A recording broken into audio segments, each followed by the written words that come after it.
मेरे प्रियतम, अगर कोई दूर किसी दूसरे ग्रह से हमें देख रहा होगा तो वह सोच रहा होगा कि यह धरती एक बहुत बड़ा पागल खाना है, और वह गलत नहीं है।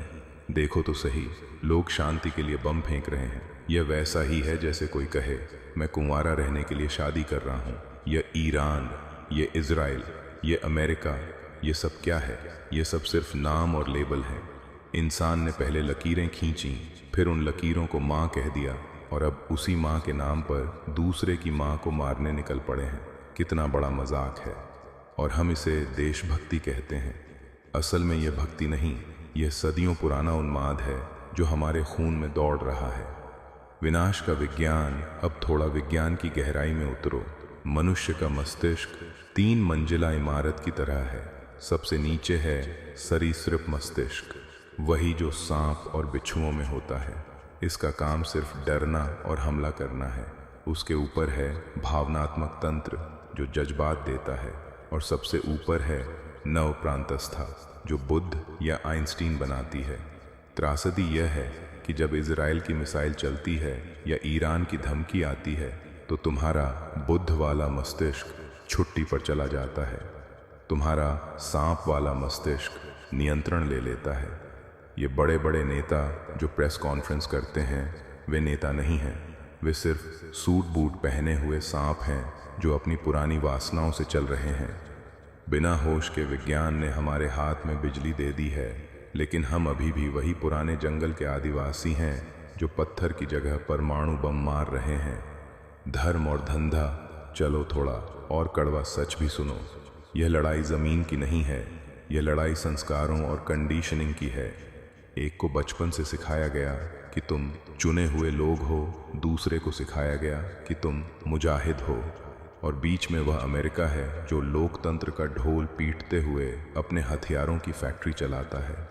अगर कल शांति हो जाए तो उसकी अर्थव्यवस्था ढह जाएगी। इन्हें युद्ध चाहिए, इन्हें तुम्हारा खून चाहिए ताकि इनका तेल निकल सके। यह कितनी गंदी बात है ना, लेकिन तुम इसे अंतर्राष्ट्रीय संबंध कहते हो। मैं इसे अंतर्राष्ट्रीय अपराध कहता हूँ। धर्म के नाम पर जो युद्ध हो रहे हैं वे किसी ऊपर वाले के लिए नहीं, बल्कि उन लोगों के लिए हैं जो उसके नाम पर अपनी दुकान चला रहे हैं। ऊपर वाले को किसी की ज़मीन से क्या लेना देना? उसने तो पूरी धरती बनाई थी, तुमने उसके टुकड़े कर दिए। हम सबके मन में आता है कि इसका समाधान क्या है। क्या संयुक्त राष्ट्र समाधान है? बिल्कुल नहीं। वहाँ बैठने वाले भी उसी बीमारी के मरीज हैं।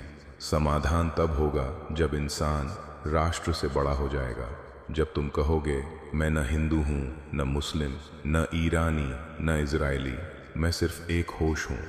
विज्ञान कहता है कि हम सब एक ही परमाणु से बने हैं।